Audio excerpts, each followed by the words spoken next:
حضرت فاطمہ زہرا کہتی میں پردے کے پیچھے دیکھ رہی تھی، نبی پاک نے امام حسن اور حسین سے فرمایا چلو میرے سامنے کشتی لڑو. تو دونوں حضرات آپس میں جب کشتی لڑنے لگے تو نبی پاک نا امام حسن کو کہتے ہیں حسن حسین کو ٹانگوں سے پکڑو، حسن حسین کو پیچھے سے پکڑو. جب نبی پاک بار بار امام حسن کو بتا رہے تھے تو سیدہ پیچھے سے بول پڑی، کہنے لگی یا رسول اللہ آپ چھوٹے کو بتائے، آپ بڑے کو بتا رہے ہیں. بڑا تو پہلے 11 مہینے بڑا ہے، تو آپ چھوٹے کو بتائے بڑے کو بتا رہے. تو فرمایا فاطمہ تو چپ کرنا، جو میں دیکھ رہا ہوں تو نہیں نہ دیکھ رہی، ایک کو میں بتا رہا ہوں دوسرے کو جبریل امین بتا رہے ہیں. تو یہ حضور نے اپنے سامنے ان کی تربیت کی، ٹریننگ. ہوا یہ کہ یزید جب امیر بنا نا، 2-3 چیزیں ہوتی ہیں جب کسی بندے کو قابو کرنا ہوتا ہے، 2-3-4-5 چیزیں ایسی ہوتی ہیں جس سے بندہ قابو آتا ہے. تو اس نے بھی فوری طور پہ یزید نے دیکھا میرے لیے مسئلہ کیا بن سکتا ہے. ولید بن عتبہ اس وقت مدینے کا گورنر تھا.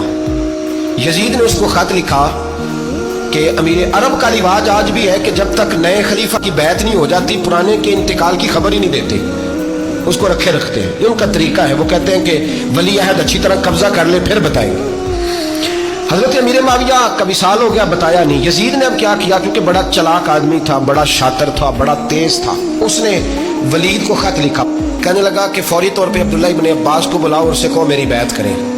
یہ جو بیعت ہوتی تھی نا، یہ بھی سن لے کیا ہوتی تھی. یہ بیعت حلف ہوتا تھا کہ میں اللہ رسول کے نام پہ حلف دیتا ہوں کہ میں یزید کی اطاعت کروں گا، میں اس کے خلاف کوئی بغاوت نہیں کروں گا. یہ بیعت لوگ سمجھتے ہیں کہ بس ہاتھ پکڑنے کا نام بیعت تھا. اس بیعت کا متبادل جمہوری ملکوں کے اندر ووٹ آیا ہے.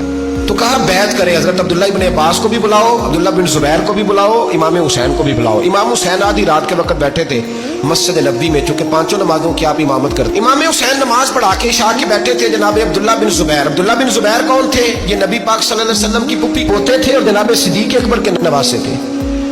حضرت عبداللہ بن زبیر اور جناب زبیر بن عوام عشرہ مبشرہ صحابی ہیں، ان کے بیٹے تھے. بہت زیرک آدمی تھے. یہ بھی امام حسین کے پاس بیٹھے تھے. عبداللہ ابن عباس بھی تھے جو حضور کے چچا کے بیٹے ہیں، اس امت کے پہلے مفسر ہیں قرآن پاک. یہ لوگ بیٹھے تھے.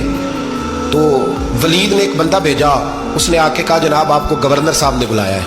تو عبداللہ بن زبیر کہنے لگے حسین اس وقت بلانے کی بات سمجھ میں نہیں آئی. تو امام حسین بڑے بصیرت والے تھے، اللہ نے بصیرت دی تھی. کہنے لگے عبداللہ آپ کو سمجھ نہیں آئی، مجھے سمجھ آ گئی ہے، امیر معاویہ وصال کر گئے اور یہ ہمیں جو بلایا گیا ہے نا، یہ یزید کی بیعت کے لیے بلایا گیا ہے. تو کہا پھر آپ آدھی رات کو نہ جائیں، آپ کے لیے خطرہ ہوگا. تو امام حسین فرمانے لگے خطرہ حسین کو نہیں ہوتا. نہیں کہا پھر بھی آپ مہربانی کریں ذرا احتیاط سے جائیں. تو جناب عبداللہ ابن زبیر نے، عبداللہ ابن عباس نے 14 بندے نیزے دے کے، تلواریں دے کے امام حسین کے ساتھ بھیجے اور کہا کہ امام حسین اگر اس نے کوئی غلط ملت بات کی نا، زبردستی بیعت کرنے کا کہا، تو آپ بس کوئی ایک بات